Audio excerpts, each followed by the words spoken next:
fast life, the fast living. They see the ambition, they know I'm past driven. Look, we are not the same, this is not a game. I be swerving through the city in and out of lanes. Yeah, cause if I see it, then I want it. Hello, everyone. Welcome to the Spot Real Talk. My name is Tiara. I'm Tiffany. And I'm Ron. And today we are back to discuss the Season 2 finale of BMF. It was a really good one, and it was titled New Beginnings. But before we talk about those new beginnings, make sure you guys click that subscribe button, the like button, and the notification bell so you get alerted every time we post. So without further ado, we're going to hop into the discussion because this episode, is setting us up for a great season 3, I think.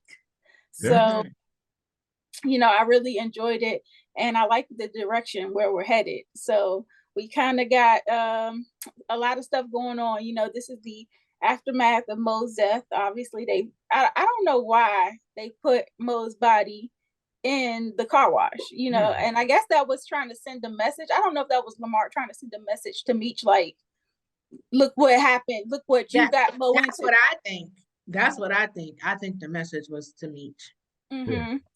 Yeah, because I thought he would have had Alvin deal with it and have him kind of cremate the body or something like that. But it was a mess. A lot smarter. So I'm thinking, I thought Lamar was too far gone out of it after he realized what he had done. You would have thought that he would have gotten Alvin to, help him out and just take care of the body.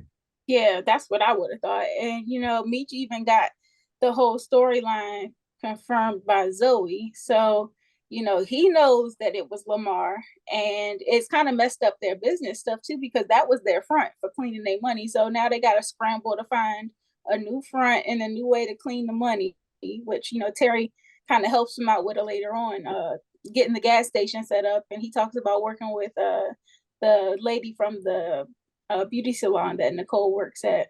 But let me say what ticked me off with Meech. And it seems like all these shows do this. Now, you got a gun pointing to Lamar's head. You could have got rid of it. He said he ain't no killer. Okay. And that's what Terry said. Terry said we businessmen, we not killers. But Meech, he always, throwing his chest saying, yeah, well, that's you, but I'm different, But my point is, okay, so now you wanted to make him, you got him hooked on crack. Mm-hmm. He said he wanted to see him suffer, it looked like he was successful because I kind of felt bad for Lamar seeing him, walking down the street all strung like a basehead, aimlessly. Yeah. Because you can see that when he was over there, he was in, he was grieving. He was grieving Mo. He was grieving what he could have had. He was thinking about her. He was thinking about Zoe. He was thinking about Blackie. So he was over there, mourning for days. Yep. Yeah. And the fact that I knew Alvin was going to get sick of him because Meech paid him to get him hooked on drugs. So, that was kind of a twist. I thought he might have attacked him back or something like that. But he's apparently trying to see him suffer too. But for me, you get rid of pure evil. And that's exactly what Lamar is, because he's pure evil. Well, and, you had that gun to his head. I'm thinking, okay, this is it. This is what he deserves. Okay, well, we'll see in season 3. Yeah, I guess. Well, I don't know if this is going to be the end of Lamar in the storyline, or if he's going to still be a part of maybe Terry's side of the story. Right, because Terry's staying in Detroit, and Meech is going to be in Atlanta. Yeah, right. I have a strong feeling somehow he's going to beat that crack. Crack. Listen, if Wanda can do it in Snowfall, Lamar can do it. There you go. That's what I'm talking about. And so the other part of this whole scenario with Meech and Terry is that, his crew is still upset with him for keeping B-Mickie around. Terry's still in his ear about it, and so is Sterling. And, Meech kind of corrects Sterling. It's like, look, don't question my decisions and whatnot. Mm-hmm. But, it's kind of like B-Mickie is trying to do his best to win them back over, but it does not help that Detective Jen got caught coming out of his house. Mm. And that wasn't even his fault, because she right. And so wow. Yeah. He probably should have done what Gustavo did. Exactly. And so Right. he should have told Meech, just like Oso went to Teddy to Teddy and said like, hey, this man pulled up on me, but you know, he should have done that. And he had the opportunity. I mean, all he had to say was, you know, that wasn't on me. She popped up, you know, and I didn't say anything, blah, blah, blah. But again, you know, folk who keep their mouth shut, because you make yourself look, you know, like you're guilty. Yeah. Well, I'm sorry. No, go ahead. I was gonna say, I think at the end, Meech ain't really give him a chance to. He just was like, he saw him come out your house. I'm done with you, you know, da da da da da and stuff. And I think after that, I guess he was just like, ain't no more to say. I would have interrupted him. No. Ain't like that. Ain't that kind of party. This is what happened. I don't have to hear you out when I know your story is wrong. Because you know what Meech was saying was wrong. That's not what Meech thought he saw, isn't what really happened. Yeah. And that's when I felt really bad for B-Mickie, because he's lost so much, and now he's losing really the only friend that he has. You know, everybody really thinks he's a snitch. They're not trying to associate with him. He doesn't have any family. He's about to be out of cash, you know. Yeah. And then he also has Detective Bryant on his back, still trying to pin these murders that, I mean, he did commit, but he's trying to take him down for it. And now he got to deal with Terry. And Meech is in Atlanta, and now he has to deal with Terry. Nobody intervened. Exactly. Yeah, so I really felt bad for B-Mickie. You know, I feel like if he's a part of the storyline for season 3, he probably going to be getting locked up for maybe one of those murders, either J-Mo or Kato or something like that. Especially now they gotta prove it, because right now they got the body, you know, on Kevin. On Kevin.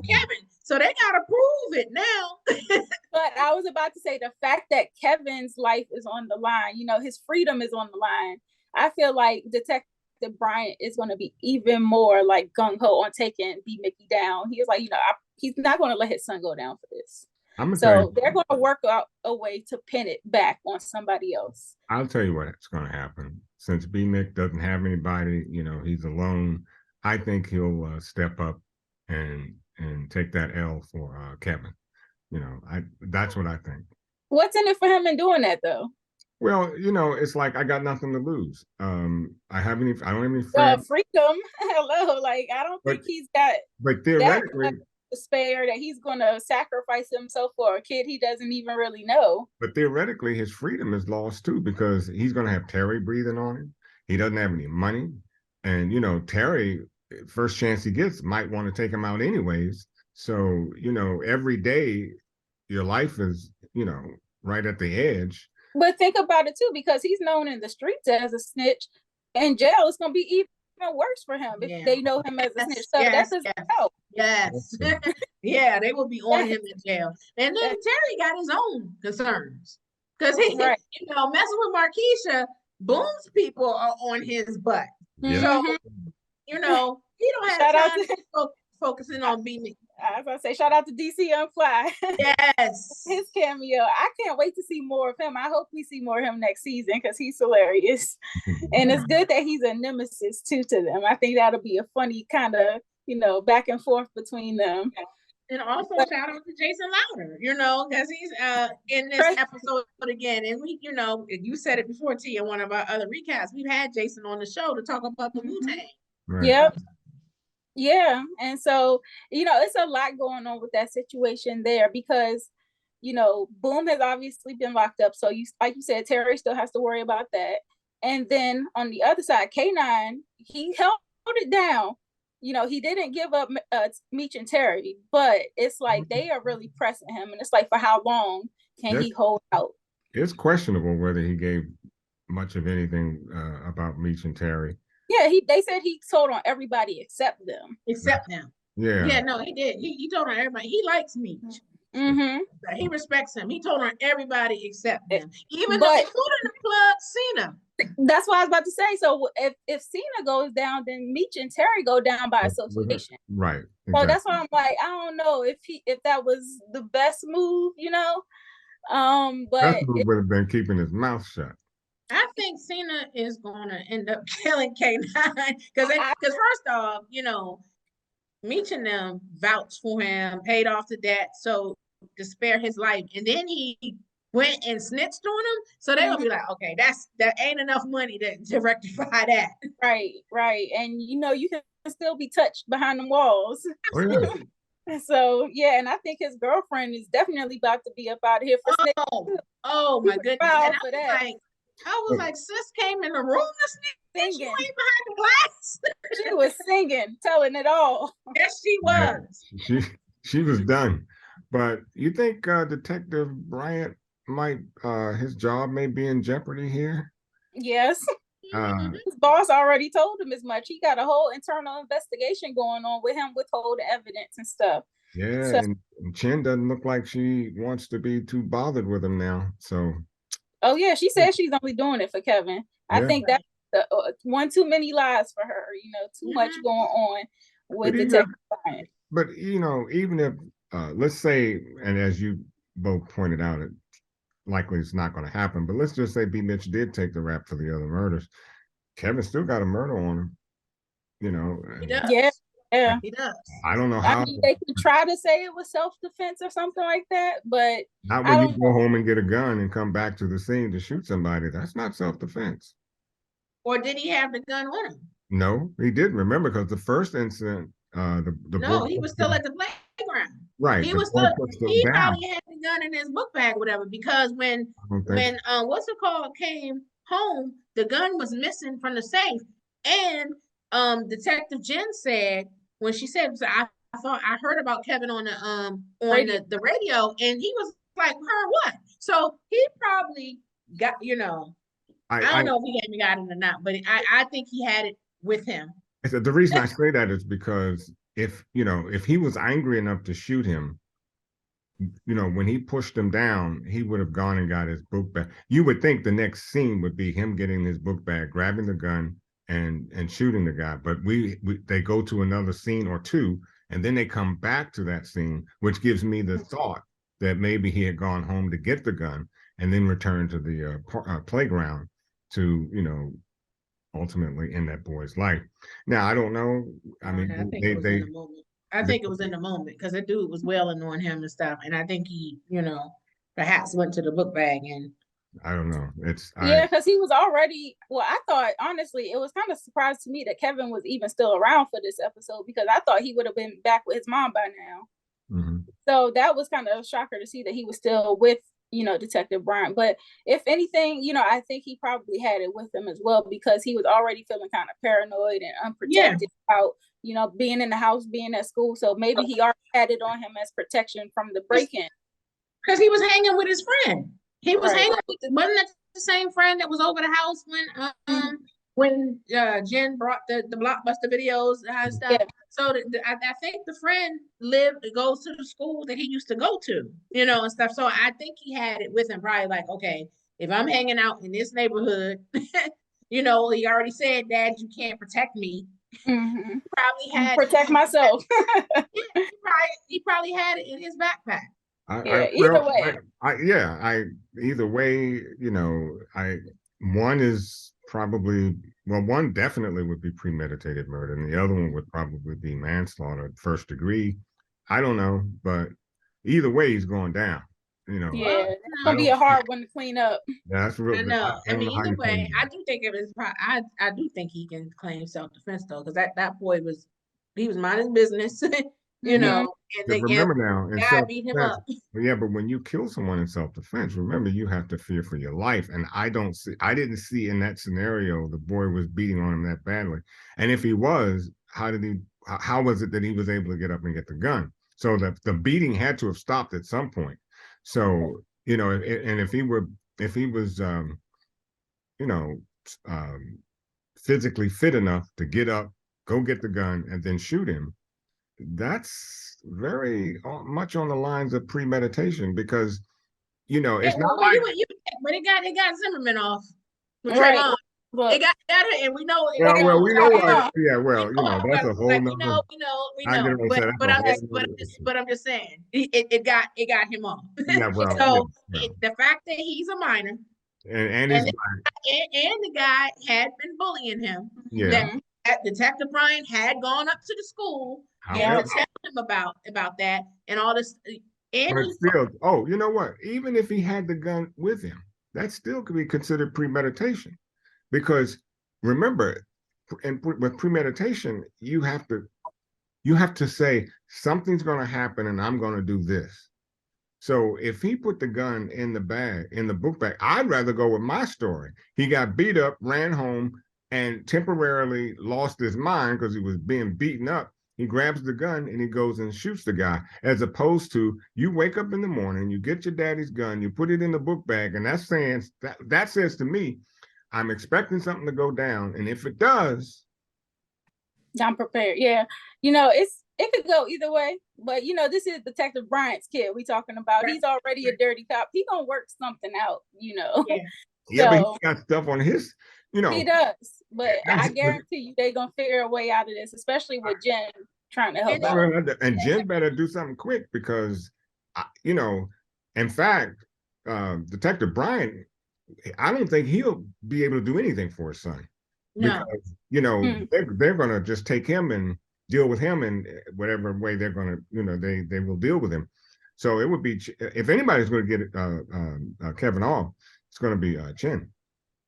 Listen, I feel like this. Like, I felt bad for Kevin because he's an innocent child. Yeah. But this is Bryant's karma because you got to be careful of the plans that you lay for other people. Like, you being on vengeance so hard. I mean, vengeance belongs to God, and you try to take everything in your own hands. The way he was coming for Meech, and then the way he was coming, at B-Mickie, and the awful thing he did with transferring B-Mickie's mom back to that horrible facility, and then she ended up passing away. Yeah, I put she was ill, and who knows if she would have made it or not. But I feel like that is on him, because she got the crap. So the stuff that happened to him, that was karma with his own child. Definitely. Yeah. We have something up our sleeve coming soon. Should we tell him? Yeah. You don't think so? Because I was like, what? This is the end of the season. Yeah, okay, last episode. It's already in the making. So it'll be up Saturday morning. We have an interview with the incredible Steve Harris, who plays Detective Bryant. So that will be dropping soon. Be on the lookout for that. So click that notification bell so that you get alerted when that interview drops. Because he gave us a little bit of insight, into his character, why he's so gung-ho on getting Meech, and he even talked a little bit about Kev. So and let me look out for that. If you're up Saturday morning, Eastern Standard Time at 8 a.m., check us out, because that's when it drops.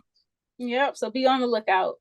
But I want to go back to Terry, because we started talking about him and Markeisha, but Terry took things a step further with Markeisha. She called once again.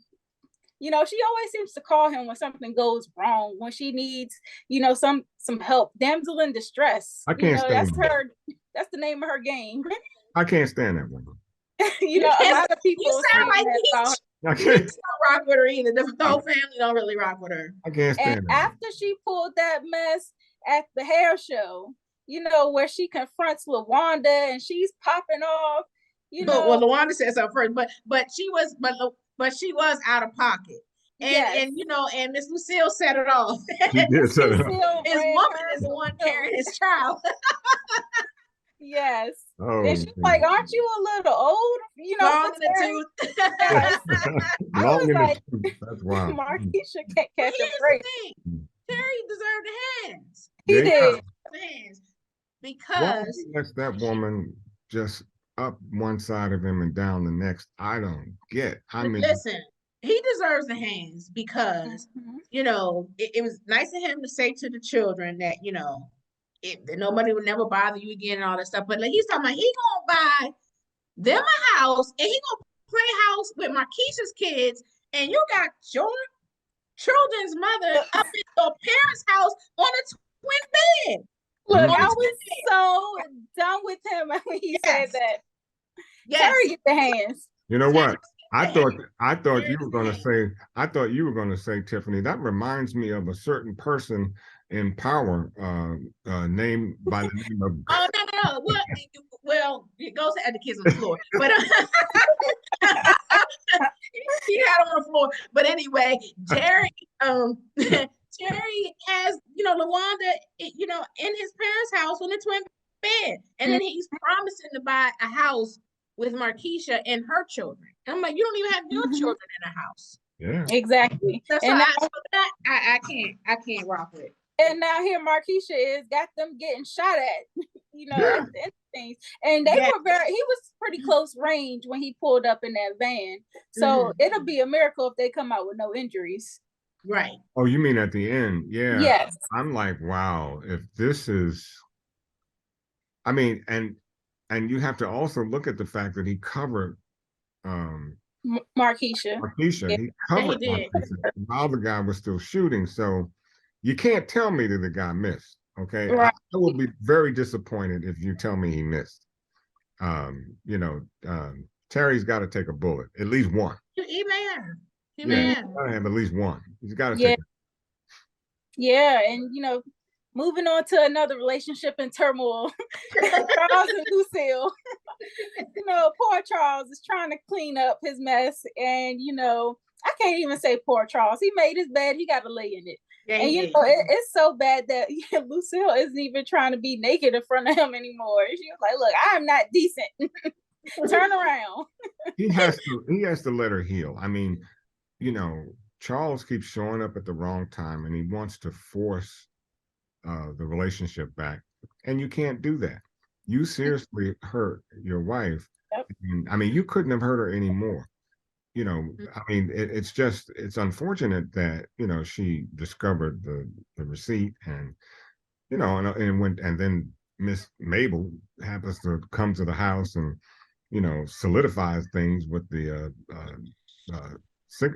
matches. It's not even like it. It's like out of sight, out of mind. It's like that woman lived next door. She right there. Look, and she was supposed to have been a friend. Look, you heard me tell him that you need to be 100 miles away. And, and he's saying, well, you know how it is in the hood or otherwise. You can't SHIT where you eat. That's too close to home. That is way too. Dogs don't even do that. If you put food in a box, if you keep a dog in a box and you put food in it, he won't crap. The dogs got sense enough to know that they don't crap where they eat. Yeah, and it's unfortunate that it keeps going down like this because they have the family dinner and Charles is trying to bring everybody back together. But like you said, he's rushing it, and Lucille still has a lot of resentment. So if she blew up, in front of all the kids at the dinner, and she's even dressing more provocatively. You see, I was going to say that. I was like. And then at the end, when she had on that little red cat suit, I was like, she giving bodies, and I was like, okay. And who was yaddy, looking? Yaddy. And whose eyes were wide open? Oh, absolutely, yes, absolutely. Charles, it's too late. He wants that old thing back, but it's too late. I don't think so. I think she'll forgive him. No. He said he went to the pastor. They divorced in real life. Right. He said he found another pastor. She found the divorce attorney. So I don't think it's looking good. Yeah, if he played his cards right, I think he could get it back. But Well, we'll see what happens in season 3, because this is a show, so they can take some creative liberties. But we know in real life they divorced, right? But that situation was a trip, though. The thing that caught me off guard about the Lucille thing, when I'm losing my train of thought because it's pertaining to Lucille and Charles. Gosh, skip it. I'll come back to it. It'll come back to me.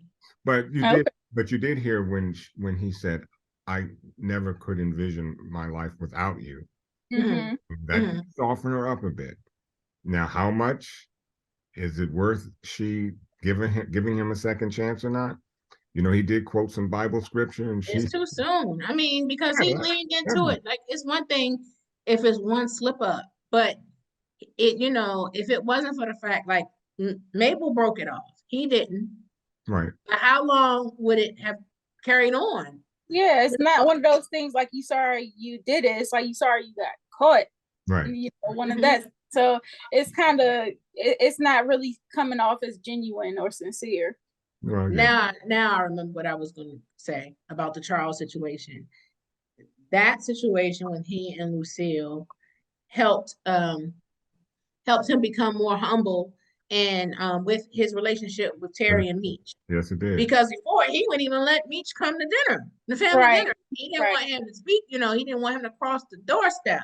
But because of the situation, because he's fallen short now he's starting to have a better relationship with his kids, and it humbled him and humanized him a little more, and he's definitely, his tone is definitely softened towards them, and I think that's because he stopped being so self-righteous. Well, he found out that he is as imperfect as his children. Yeah, exactly. I mean, wrong is wrong. It doesn't matter, which one you take, so. And I'm glad to see, though, that Terry and Meech, I thought Terry would be a little harder on him, but I'm glad to see that Terry and Meech are rallying, around him in the sense of, hey, you made a mistake. Now it's almost, in some respects, you see them saying, hey, Dad, you made a mistake, and now you see who we are. We're not perfect creatures, and you're not perfect. So let's get on with getting on. And I really like the fact that Meech bought him that guitar. That was nice. Yeah, it was sweet. Really nice. And Terry told him, I still want you to be in my kid's life and my life. That's what I was exactly. So because for real, just because if they're no longer husband and wife, that's still your parent and stuff, and you still want to spend time with them. Exactly. Yeah. So that was a sweet way for them to kind of leave off this next chapter, because like the episode title says, new beginnings. Yeah. So Meech heads off to Atlanta. And, he already got a storm brewing before he even get there. Because, old boy, Mike, who, they swindled last time they was in Atlanta, he's pissed and he wants some get back. But Goldie is really not trying to give him up the information about where to get Meech and them.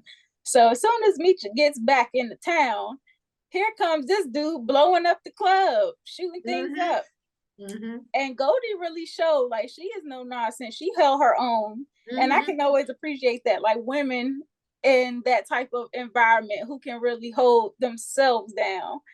And so she did what she had to do by taking old boy out. But she was like, "Look, that was one of their top earners for that mob, and he got mob ties, and I know they're gonna be coming looking for him. So I got a jet. Me and my sister have to get up out of here." And it was such a gut-wrenching scene, for her and her sister to have to, make that decision to turn her machines off and let her pass. It was. That was, yeah. But also talking about Meech, those two that had that they ran into in the parking lot, they saw Meech out there again, so they're going to try him again. So yeah, Remy, who is played by Jason Lowry. So I'm looking forward to seeing Jason do his thing next season. I'm sure he'll have a very active role in Target and Meech next season. I have a feeling he'll join him. Meech can talk. He can talk an elephant onto one leg. I mean, it's just he has a way with just. Whatever he says, people just find it gold. Money talks. That's money talks. So of course he has the gift of gab. That's one. But number two, he knows how to make money. And after that, people are like, okay. Right. Exactly. Where do I sign up? And he showed his loyalty to Goldie, so he holds people down as well. I think that's going to go far in their relationship and the bond that they have professionally and personally.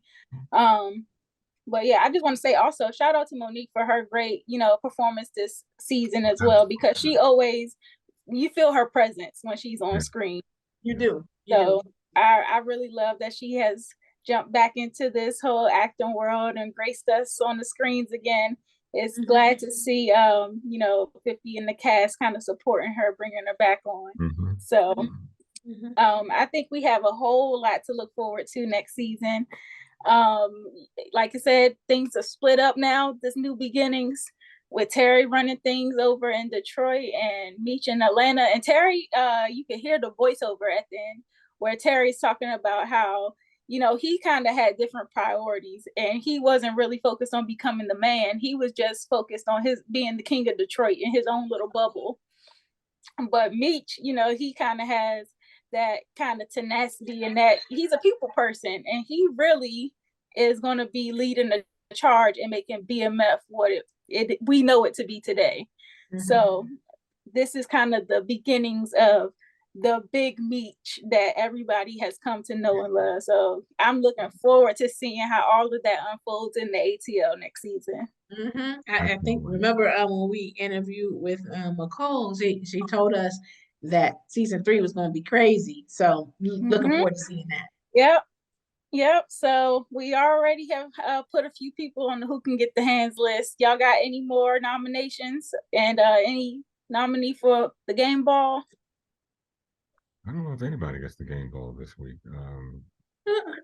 Why not Meech?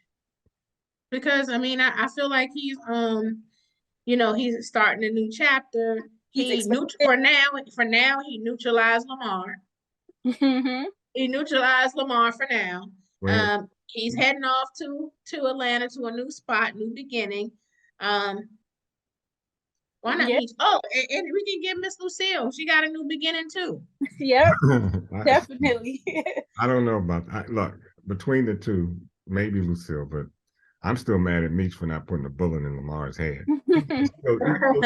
He killed your lady. You know, I mean, there's a lot. To me, there's plenty of reasons. No, I hear you. It's justification for that. But he's not a killer. Well, they didn't finish Lamar off. Well, think about it.